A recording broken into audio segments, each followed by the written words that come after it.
Bienvenido al tema 8 de química, tema que se trata sobre gases.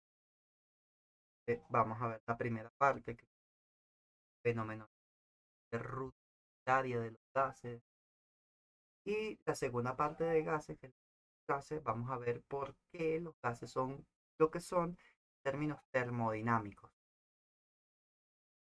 Lo que vamos a ver en esta clase básicamente es una clase que no precisamente corta de sustancias gases,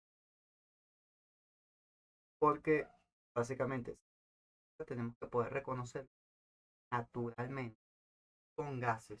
¿Por qué son gases? No es todavía materia la que vamos a hablar, eso corresponde a lo que es el tema, la materia. Vamos a hablar de lo que es la presión de un gas, que es definido. Son, todavía lo mencioné, análisis, hablamos de lo que es hablar de las leyes de los gases, la ley de Boyle, de Charles, de Avogadro y la ley de los gases ideales o ecuación del gas ideal. Vamos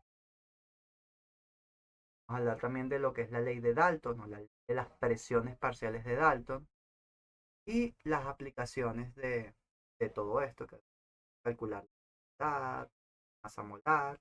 También se puede hacer estequiometría con gases. ¿Qué sustancias existen como gases? Bueno, si son elementales, si son elementos, básicamente el helio, el nitrógeno, el oxígeno, el flúor, el neón, el cloro, el argón, el kripton y el xenón. Así en número atómico. Si ya no son gases, son, si ya no son elementos, sino compuestos, los gases, te podemos mencionar rápidamente el amoníaco, el ozono. El ozono cuenta como un elemento. La forma alotrópica más estable del oxígeno, sí, preferí colocarlo con los compuestos. Pero que quede claro que el ozono también caería en lo que es sustancia elemental, formada por un solo elemento. El, el, el fluoruro de hidrógeno, el sulfuro de hidrógeno, el cloruro de hidrógeno, bromuro de hidrógeno, yoduro de hidrógeno, cianuro de hidrógeno, todos con esos nombres porque son gases en este contexto. El monóxido de carbono, el dióxido de carbono, el óxido de nitrógeno 1, también conocido como el gas de la risa, el óxido nítrico o monóxido de nitrógeno, a pesar de el, el estado de oxidación tan bajo, es el que formalmente se conoce como óxido nítrico. El dióxido de nitrógeno, gas marrón, que se obtiene cuando hacemos reacciones de metales con ácido nítrico. Y el dímero, que es incoloro, que se obtiene como vimos la de estructuras de Lewis, que es el tetraóxido de dinitrógeno. Sí, tal cual, no sé si explico, o sea, dímero, dos moléculas de dióxido de nitrógeno pegadas por ese protón, ese electrón desapareado que queda sobre el nitrógeno, bueno, para eso, para pegarse ahí.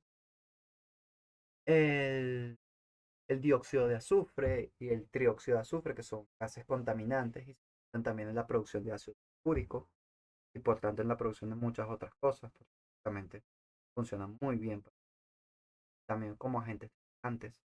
El trióxido es muy buen desecante, absorbe mucha agua y cuando agua forma el ácido. De los gases que es importante que recordemos de la primera clase, que no tienen ni forma ni volumen definido. Por lo tanto, ocupan todo el volumen del recipiente que los contiene y eso justamente los hace compresibles, es decir, sensibles a la presión. No es comprensible que los comprenden, no. Es compresibles de que pueden ser presionados. ¿Qué es la presión? La presión es una magnitud escalar, se representa con la letra P, como sobrecargar la P, pero se queda así. Que la presión es básicamente el cambio de la fuerza por unidad de superficie. Y básicamente. Es la derivada de la fuerza respecto a la superficie. Punto. Matemática. Se mide en pascales y equivale a la aplicación de un newton de fuerza, es decir, fuerza de un newton en un metro cuadrado. Decimos pascal es un newton por un metro cuadrado, por cada metro cuadrado. Punto.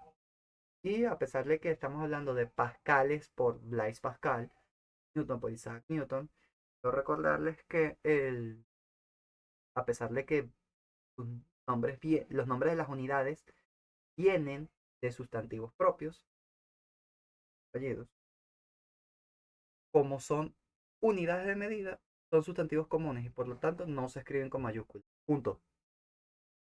Entonces, las dimensiones de la presión básicamente son la fuerza dividida de las dimensiones de la superficie, que las vimos en la clase de análisis dimensional, aquí están. Y hacemos álgebra con esto, básicamente, queda que estas son las dimensiones de la presión. Y esto lo vamos a utilizar en la siguiente clase para probar ciertas cositas interesantes. A nosotros ahorita en este punto lo que nos interesa es lo que es la presión atmosférica, barométrica, y la presión manométrica. Interesa de todo esto. La presión atmosférica, barométrica, la presión de la atmósfera, que ejerce la atmósfera sobre nosotros.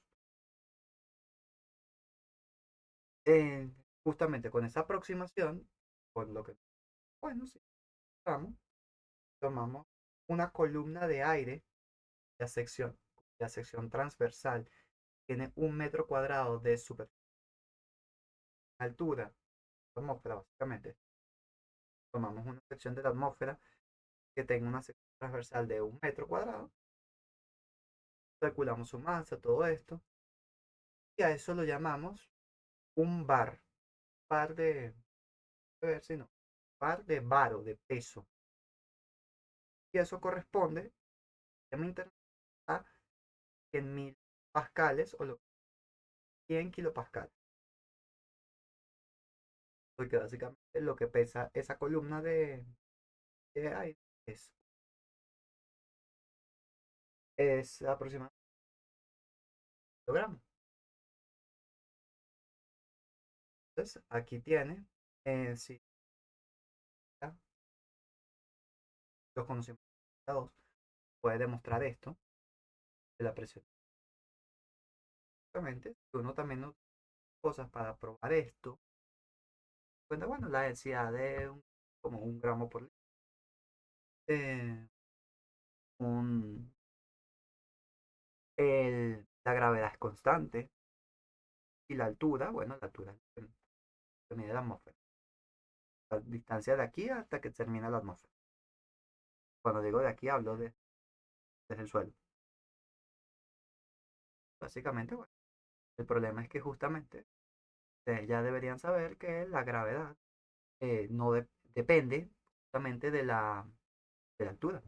Entonces, básicamente esa relación no es así como planteada. Y bueno, esto nos lleva a que esa no sea la que aceptamos. Aceptemos como la definición de la atmósfera, de la presión atmosférica, es esta. Básicamente lo que llamamos una atmósfera, una ATM, es, eso lo calculamos para quitarnos el problema de aire, quitarnos el problema de alta, entonces cambia la densidad, todas estas cosas. Entonces, Torricelli lo que hizo fue trabajar con una columna de mercurio, trabajando bajo la presión atmosférica. Y bueno, como el mercurio lo que necesitamos saber es su densidad, el mercurio bajo la presión atmosférica, por una propiedad que hablaremos para la del tema, asciende por una columna de 1 centímetro cuadrado de área transversal, sube, sube una altura de 760 milímetros. Esa es la altura. Con esos datos podemos utilizar en la acá a un valor aproximado a 101.000, muy aproximado. Básicamente, la densidad no es que yo la conseguí, la, la puse maliciosa para que se les acerque a esto funciona. Y básicamente, como el experimento fue un éxito, agarrar una regla y medir 76. Obviamente una regla de 36 alcanza, pero con una cinta métrica, uff, estamos más preparados. Y siempre, siempre, no importa cómo pongas tú el, donde, donde tengas el mercurio, no importa si lo incluyes, siempre la altura va a ser de 76 centímetros. Punto. Se acabó. Entonces, básicamente, una unidad de presión también es el torr. Y el torr va a corresponder a 1 milímetro de mercurio. También tenemos de otro factor de conversión de un bar a pascales, 100.000 pascales. Y una atmósfera no es otra cosa que los 760 milímetros de la columna de mercurio, equivalen como milímetros, pasamos a centímetros, 160 Torricelli, de Tor, y eso es lo mismo que 101.300 pascal. Esos son todos los factores de conversión que necesitamos para esto. Hay otras unidades de presión que son la vida cotidiana, como los famosos PSI, libra por pulgada cuadrada, pounds per square inch, y básicamente eso le corresponde a las matemáticas. ¿Por qué? Pues son unidades del sistema. Yo me rehúso a trabajar con ellos. Sepan que existen, no me sé los factores de conversión, ni tampoco los voy a exigir aquí.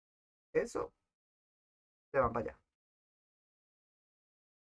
La presión, vamos a hablar ahora de lo que es la presión manómetro. Manómetro es un instrumento para medir presión. Punto. El manómetro. El manómetro más común que vamos a ver cosas es el manómetro en U. Es un tubo, forma una U. Eso lo van a ver. Los químicos lo ven en química industrial hacia el final de la carrera. Los ingenieros químicos se van a aburrir de verlo, de ingeniería química, muchas otras cosas más. Muy probablemente lo vuelvan a ver en la termodinámica. Todos los ingenieros, los productistas, seguramente lo ven en procesos químicos industriales. Muy seguramente. Exactamente. ¿Por qué se utilizan esto? Porque si nosotros llenamos el bueno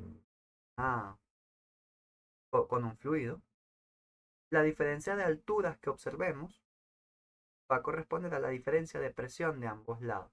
Si no hay diferencia de presión, entonces altura. Es el principio de los vasos constantes.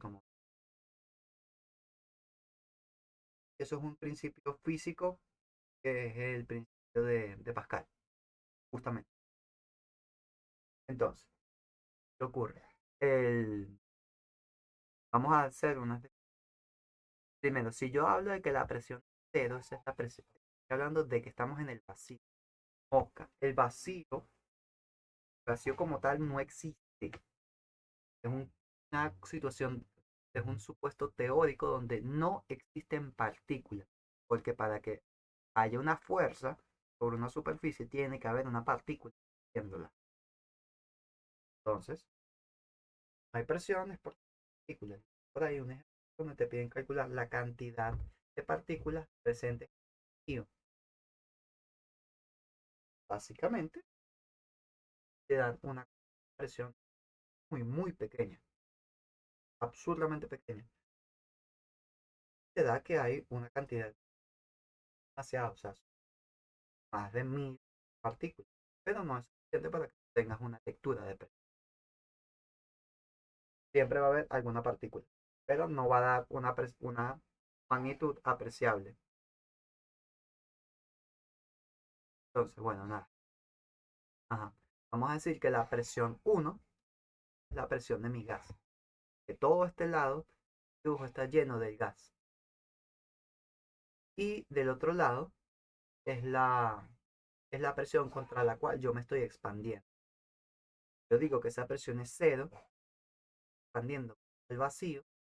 Entonces, el gas está empujando el líquido contra nada, porque está vacío. Todo lo que suba va a corresponder a toda la presión que yo metí aquí. Entonces, la presión debida a esta diferencia de altura, lo único que me va a es es la presión de mi gas. Y eso lo voy a llamar presión absoluta, la presión debida a él. No depende de otra cosa, no está relacionado con otra cosa. Cuando lo vimos que si las presiones son iguales a ambos lados, entonces pasos constantes y por tanto no hay diferencia de altura. La única forma de que tengas diferencia de altura, como estamos viendo, es que de un lado pongas más presión que del otro. Punto.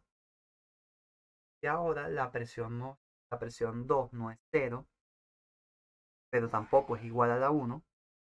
Entonces, estamos expandiéndonos contra algo más. Típicamente nos expandimos contra la presión atmosférica. Básicamente, si metemos más presión que la presión atmosférica, entonces vamos a hacer que la columna suba, porque vamos a meter suficiente para que empujen las partículas y ellas puedan también empujar a a la atmósfera. Y por eso tenemos la presión 2 más la presión debida a la diferencia. Y por el contrario, no metemos suficiente presión al lado del tubo, menos en la negativa. Vemos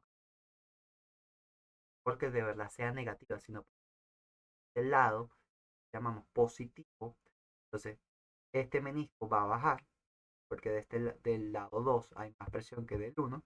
Entonces, del lado 1, básicamente, viendo alturas negativas. Y entonces tenemos presión negativa. Eso de presión negativa, pero recurso didáctico para poder entenderlo. A esa relación de la presión contra la que me estoy expandiendo, más o menos, presión debida de altura, presión relativa. Ya he dado lo que es la presión, pasar con las primeras de los gases, es la ley de Boyle. Y, oh sorpresa, es la ley está relacionada con la presión. ¿Qué te dice? Bueno, que a temperatura constante, el volumen que ocupa un gas es inversamente proporcional a la presión. ¿Qué hizo Boyle? Boyle agarró, midió varios volúmenes, eh, observó la presión, observó cómo cambiaba ese volumen con las presiones. Tenía relaciones. Él hizo una manera algebraica, datos, pero básicamente obtuvo esta relación. Matemáticamente se representa así: volumen proporcional a el inverso de la presión. Más presión, menos volumen. Menos presión, más volumen. Básicamente lo que vemos aquí. La siguiente ley, la ley de Charles, que es cuando tenemos presión constante, pero lo que cambia es la temperatura absoluta. La temperatura absoluta es básicamente la temperatura Kelvin. Punto. Por aquí debería ser en blanco por internet. Ya, grado Kelvin. Y les recuerdo que esto, grado Kelvin, es definido. Grado es grado porque se definió contra el punto de congelación y fusión de congelación y ebullición del agua, que se estableció a una escala de 100 puntos. Básicamente por eso. Entonces, eso no es estar bien definido. Porque donde por casualidad te cambien las cosas, ya tu escala ya no sirve. Básicamente, lo que te dice es que volumen y temperatura van de la mano. Si uno aumenta, el otro tiene que aumentar. Punto. Eso es una proporcionalidad directa. Y de nuevo, él hizo cosas como de una recta, relaciones rectas. La tuvo más sencilla, la verdad, pero la cuestión está en lo que va a venir después. La ley de Gay-Lussac ahora el volumen es el que va a ser constante y como tú tienes un volumen constante, el recipiente rígido, olla de presión, eso, de volumen constante, se deformara el volumen no se. Entonces, básicamente, ¿qué te dice la ley de Gay-Lussac? Básicamente que a mayor temperatura, mayor presión. Punto. Y observen en el dibujo, el recipiente cúbico, cuando está a menor temperatura, las colisiones de la molécula de hidrógeno que está dentro del son mucho menos intensas que cuando sube la temperatura. El cambio dramático de las colisiones o el aumento de temperatura. Y básicamente ocurre como presión o también ocurre en los cauchos de un neumático.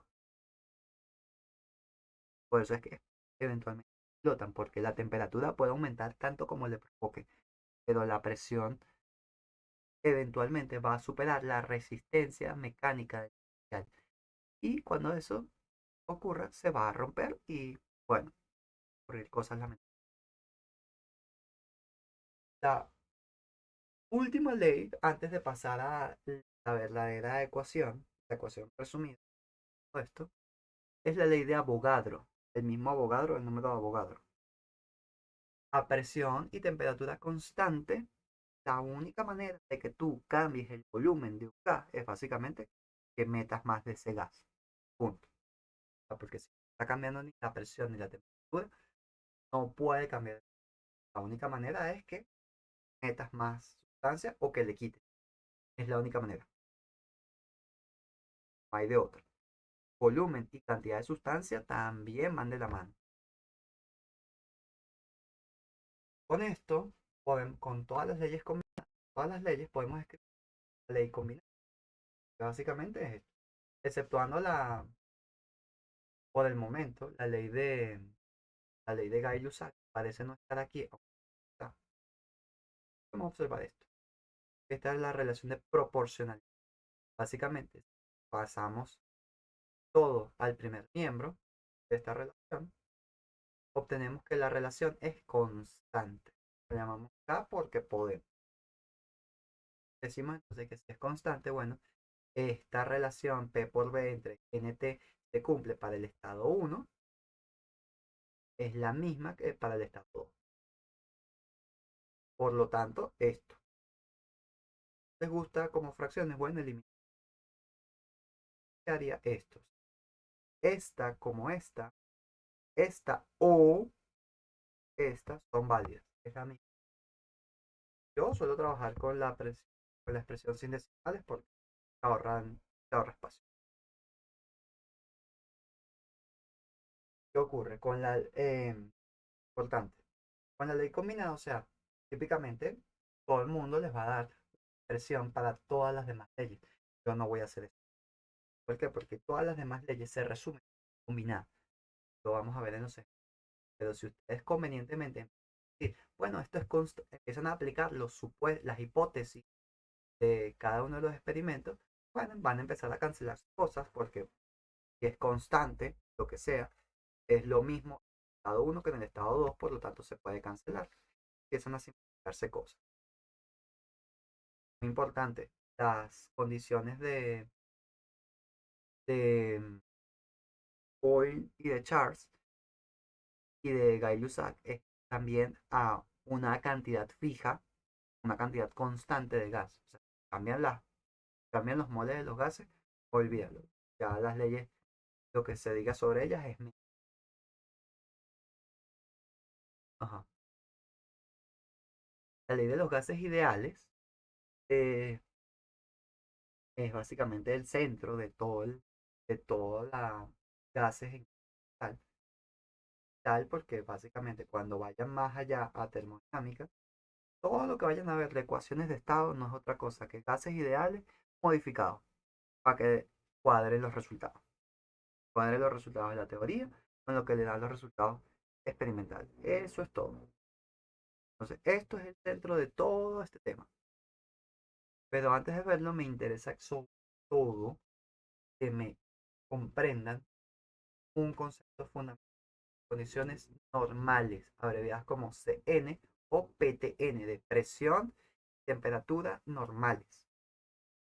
no es lo mismo que condiciones normales que condiciones estándar. La diferencia es condiciones normales es una atmósfera y 273,15 Kelvin, es decir, 0 grados centígrados. Esas son condiciones normales. Las condiciones estándar es una atmósfera, pero la temperatura es de 25 grados centígrados o en Kelvin 298,15 Kelvin. Entonces, esa es la única diferencia. Mucha confusión desde ella. Estoy hablando de condiciones normales, hablando de 0 grados centígrados o 270 Kelvin. Básicamente, yo hablo en condiciones normales en esta materia, no hablo de condiciones estándar. Quiero que eso quede claro porque no quiero errores después. El volumen molar básicamente lo definió Avogadro. Avogadro trabajó bastante en este tipo de cosas.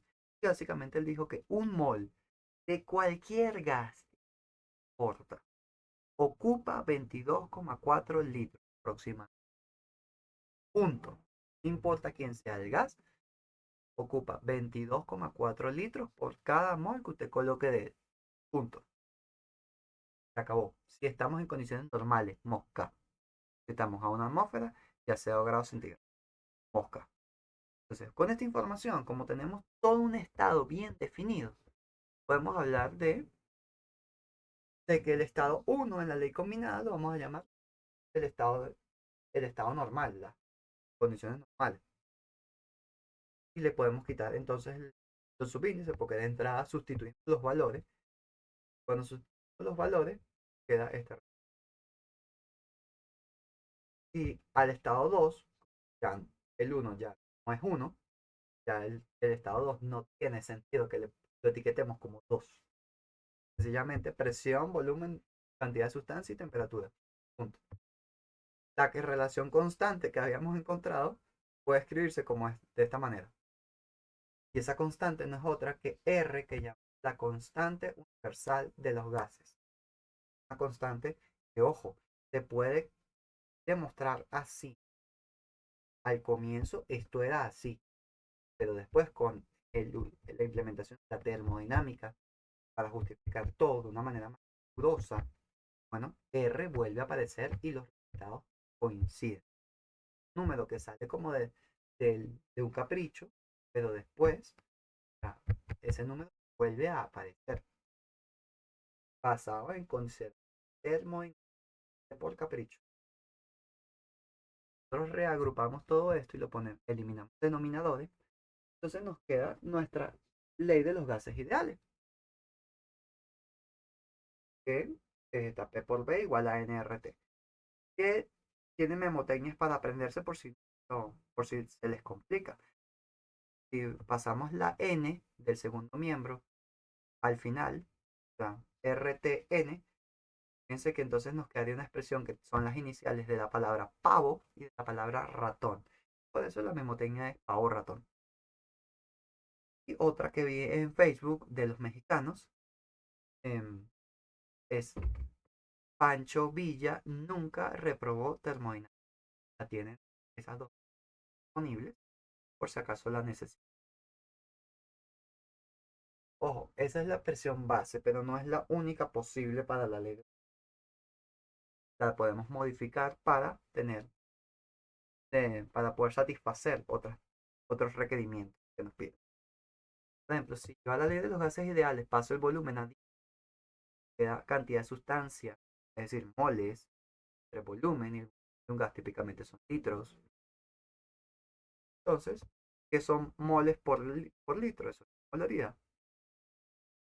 Entonces, la presión de un gas, molaridad de ese gas por RT. Ojo que no estoy hablando de molaridad como concentración en el sentido estricto. La molaridad, el solvente tendría que ser el recipiente. Y eso no tiene términos. Pero sí es importante que recuerden esto, porque lo que van a ver, química general 2 van a tocar esta ecuación de nuevo con toda seguridad. lo que se llama presión osmótica, que le interesa muchísimo a los biólogos, por cierto. La otra manera en la que se puede escribir esto y que justamente nos va a llevar a la masa molar y a la densidad de los gases es, bueno, que yo reescribo los moles, la cantidad de sustancia con masa entre masa molar y reacomodo todo esto y paso el volumen a dividir. Bueno, fíjate que me queda masa entre volumen y otra cosa que la densidad. Reacomodando queda esto. Aparece la molar y la densidad. O sea que al final, todos estos ejercicios con tres ecuaciones, esta, estas dos, cuatro ecuaciones, perdón, eh, podemos resolver bastante. Así que no hay necesidad de gastar memoria. Hay una ley más que es la ley de Dalton, que es básicamente la ley de las presiones parciales de Dalton. Dice que la presión total de una mezcla de gases es igual a la suma de las presiones que cada uno de los gases podría ejercer si estuviera solo. ¿Qué significa eso? Significa que la presión que ejerce cada gas es independiente del otro. Y al final, todos van a ejercer presión sobre el recipiente. Por tanto, la presión total no va a reconocer quién es el que está golpeando la pared. Están golpeando todos, por lo tanto, la presión total depende de lo que haya ahí. Entonces, básicamente, la presión es la suma de las presiones parciales de sub I. Es la presión del componente I, la presión parcial. La presión de un componente, el componente iésimo, desde el primero hasta el enésimo. ¿Cómo demostramos justamente lo que acabo de decir? De que depende del que todo el mundo está dentro. Bueno, básicamente partimos de la definición que nos da Dalton. Sustituimos básicamente la expresión de la presión parcial. Parcial es básicamente los moles de esa sustancia por RT entre B. Si están en un mismo recipiente, no hay manera de que estén a temperatura y volumen diferentes. Todo el mundo está a la misma temperatura y el mismo volumen. Y es el mismo recipiente. Por lo tanto, todo esto es constante. Para el que no ha visto matemáticas 2 todavía, esto es una suma. Como es una suma, puede salir de la suma como factor común. Y entonces nos queda que es la suma, la presión total depende de la suma de los moles de las sustancias. Estoy sumando los moles de las sustancias que hay en una mezcla. En realidad estoy obteniendo los moles totales. La presión total de un recipiente depende exclusivamente de cuántos moles yo puse ahí. Se acabó. No me interesa quién, si es un mol de ácido o si es un mol de un gas ácido o si es un mol de un gas neutro como o de un gas noble. Eso no me importa. Todo esto tiene sentido porque la presión, a pesar de que el ultramundo está en química, en realidad es una magnitud plenamente física. La presión no entiende de identidad de una sustancia. Sobre la ley de Dalton, nos interesa muchísimo introducir lo que es la fracción molar. Técnicamente, esto no se enseña, se hace mucho hincapié en el uno, a pesar de que la guía, recuerdo claramente haber pedido que calculen fracciones molares para que se hacerlo. Esto se trabaja obligatoriamente a 2. En general, 2, a juro.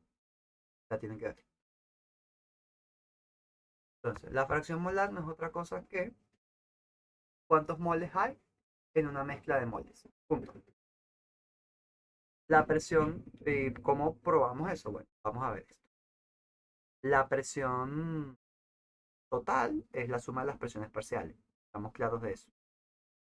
Si pasamos la presión total a dividir, así como sacamos el factor común, podemos meter el factor común a cada uno de los términos por propiedad distributiva. Entonces nos queda la presión parcial dividida entre la presión total. Y la suma de todos esos términos tiene que darme 1. Evidentemente porque dividí ambos miembros de 1. Si sustituyo P sub I y P sub T por lo que eran pasada, la presión parcial, los moles de la sustancia I por RT sobre B, la presión total, los moles totales, y ojo, los moles totales siguen siendo constantes, fíjense que no depende de I. Cancelo todo, lo que puedo cancelar, queda esto, que la suma de los moles de la sustancia I desde 1 hasta N, divididos todos de los moles totales, es igual a 1. El término de N sub I sobre los moles totales es la fracción molar, que la denotamos con la letra, se escribe como chi, los estadísticos le dicen chi, que es la G cuadrado, que ellos le dicen chi cuadrado, pero se lee como tal G, y es G de JI, punto. Eso es básicamente los moles de la sustancia I, es la fracción molar del componente I, son los moles de ese componente dividido entre los moles totales. Y ojo aquí, esta I de la suma no, no es, no es la misma I del componente, sino la I de la suma. O sea, se ve como raro, pero te las dejo a propósito para que estén conscientes de que aquí estoy sumando los moles totales y aquí arriba estoy hablando de cualquier componente, el que sea. Entonces, puedo cambiar la I del componente o puedo cambiar la I de la suma para que no haya sobrecarga. A los matemáticos les da urticaria. Pero como esto no es matemática, química, el químico, así como el físico, tiene que estar consciente de lo que está haciendo. Así le coloquen la misma letra, él tiene que poder discernir en algún punto, posible, ojo, una mezcolanza de la misma letra, o sea, pero en este caso que están bien separadas, él debería poder sacar con su sentido común de qué letra estamos hablando y si afecta a todos o afecta nada más a un grupo. Entonces, la I del G y de la N es la, la de un componente y la de la suma, justamente la variable por la que estoy haciendo la suma. O sea, no son la misma. Y bueno, vamos a ver los ejercicios, pero voy a parar esto para que el video haga demasiado.